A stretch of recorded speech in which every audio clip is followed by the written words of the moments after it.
Hello students, BA third year, education paper first, modern trends in education, शिक्षा में आधुनिक प्रवृत्तियाँ के अंतर्गत आज मैं आपको टॉपिक बताने जा रही हूँ प्राइवेटाइजेशन। ओके, जिसे हिंदी में कहते हैं निजीकरण। आई होप आपने प्राइवेट इसका नाम तो सुना ही होगा, उसी से ये शब्द मिलकर बना हुआ है। शिक्षा में निजीकरण से क्या तात्पर्य है, इसके विषय में बात करूँगी। चूँकि आप सिलेबस में आपके उच्च शिक्षा में स्पेशली क्या है निजीकरण का महत्व वो दिया हुआ है। तो सबसे पहले जानते हैं निजीकरण का अर्थ। निजीकरण होता क्या है? निजी का हिंदी में मीनिंग देखें या शाब्दिक अर्थ निकालें तो स्वयं का, यानी खुद का। ओके, जब हमारी चीज़ कोई स्वयं की होती है या खुद की होती है तो उस पर किसी का हस्तक्षेप बहुत ही कम हो पाता है। तो उसी तरह से शिक्षा में निजीकरण से तात्पर्य है कि जो शिक्षा से संबंधित कार्य हैं या स्वयं का विद्यालय होना या महाविद्यालय होना, उसका निजीकरण होगा। यानी जब वह खुद का होगा या स्वयं का होगा तो उस पर बाहरी हस्तक्षेप से तात्पर्य यहाँ पर सरकार द्वारा हस्तक्षेप नहीं होगा। ओके, तो शुरू करती हूँ उच्च शिक्षा में निजीकरण क्या है उसके विषय में बताना। जैसा कि आप भी जानते हो और मैंने पहले बताया हुआ है कि शिक्षा ही वह प्रक्रिया है जिसके द्वारा किसी देश का विकास किया जा सकता है, साथ ही सामाजिक परिवर्तन लाने का भी एक प्रभावशाली या सशक्त साधन है। और शिक्षा किसका उत्तरदायित्व है? राष्ट्र का।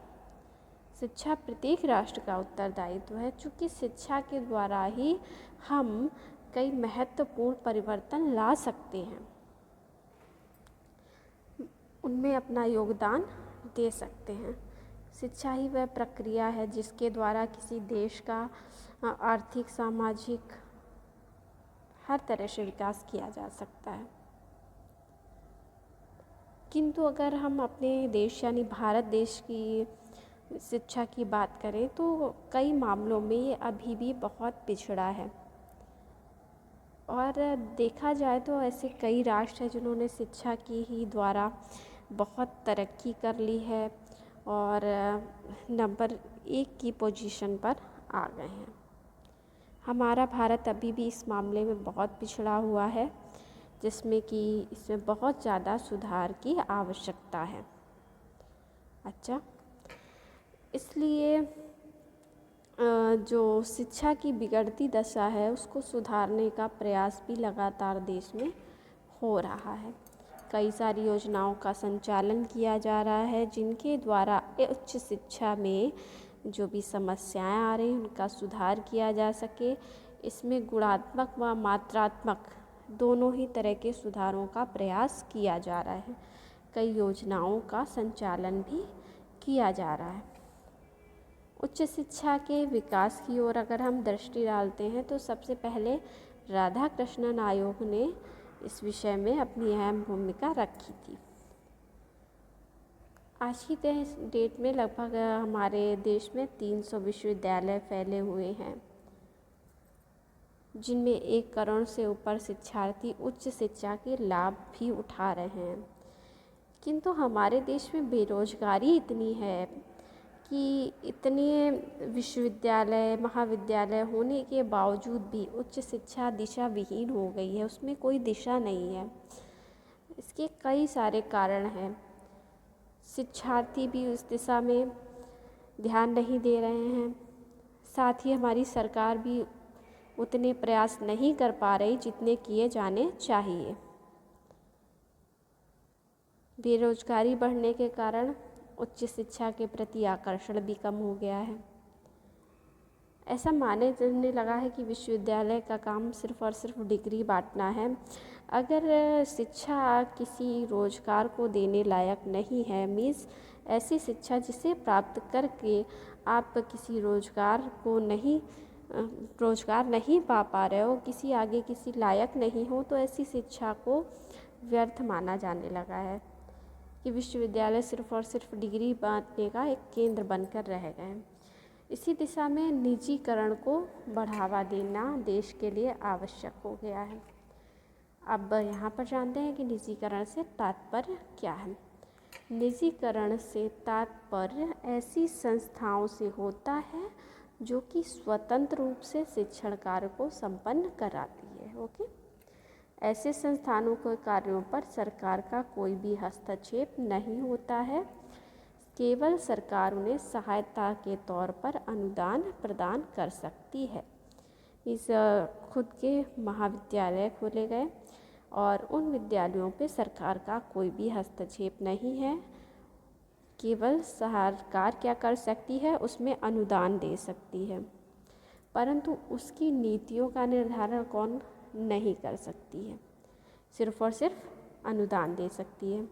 ओके, ना कि नीतियों का निर्धारण। नीतियाँ महाविद्यालय या जो भी उच्च शिक्षा संस्थाएं हैं वो स्वयं की ही रखेंगे। उच्च शिक्षा का निजीकरण करना इसीलिए आवश्यक हो गया क्योंकि सरकार पर इससे अत्यधिक बोझ पड़ रहा था और निजीकरण के बाद सरकार का बोझ कम हो गया और जो उच्च शिक्षा संस्थाएं थी उन पर इस चीज़ का भार आ गया कि वह अपनी संस्थाओं को अपनी मर्जी से चला सकते हैं। शिक्षा के निजीकरण से या उच्च शिक्षा में निजीकरण से लाभ क्या हुए हैं उसके विषय पर बात कर लेते हैं। पहला लाभ है कि निजी शिक्षण संस्थाएं इस बात को सुनिश्चित करने के लिए प्रतिबद्ध रहती हैं कि शिक्षा निर्धन व सर्वाधिक जो वंचित वर्ग हैं उन तक पहुँचे, जो कि सरकार प्रयास पूरा नहीं कर पा रही। जैसा मैंने बताया कि सरकार लगातार प्रयास तो कर रही कि शिक्षा सब तक पहुँचे, गुणात्मक शिक्षा पहुँचे, लेकिन कहीं ना कहीं सरकार इस दिशा में असफल रह रही है। तो निजीकरण से जो सभी शिक्षण संस्थाएं हैं वो निर्धन या सर्वाधिक जो वंचित वर्ग है सभी तक शिक्षा पहुंच सके, इसके लिए प्रयास किए जा रहे हैं।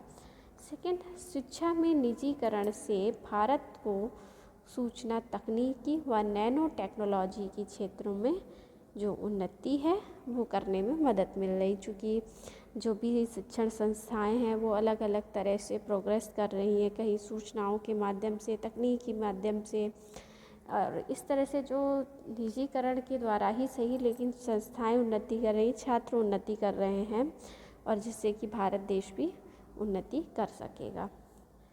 निजी संस्थाओं में छात्रों को क्रियाकलाप करने के अवसर अधिक प्राप्त होते हैं जो कि सरकारी संस्थाओं में नहीं प्राप्त होते हैं, क्योंकि ज़्यादा से ज़्यादा एक्टिविटीज़ होती हैं और जिसे निजी संस्थाएं अपने तरीके से करती हैं।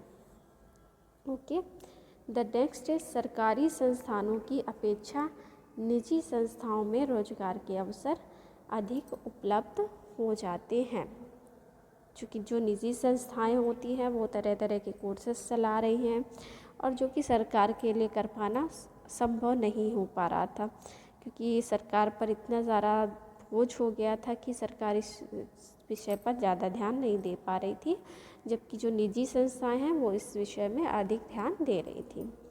निजीकरण के आधारभूत ढांचे को अंतर्राष्ट्रीय स्तर तक ले जाया जा सकता है।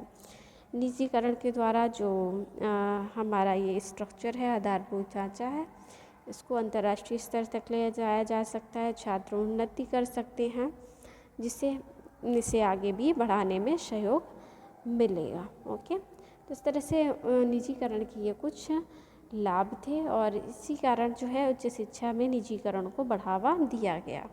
ओके स्टूडेंट, इसी के साथ जो आज का आपका चैप्टर है शिक्षा में निजीकरण वो समाप्त होता है। मिलूंगी नेक्स्ट क्लास में नेक्स्ट टॉपिक के साथ।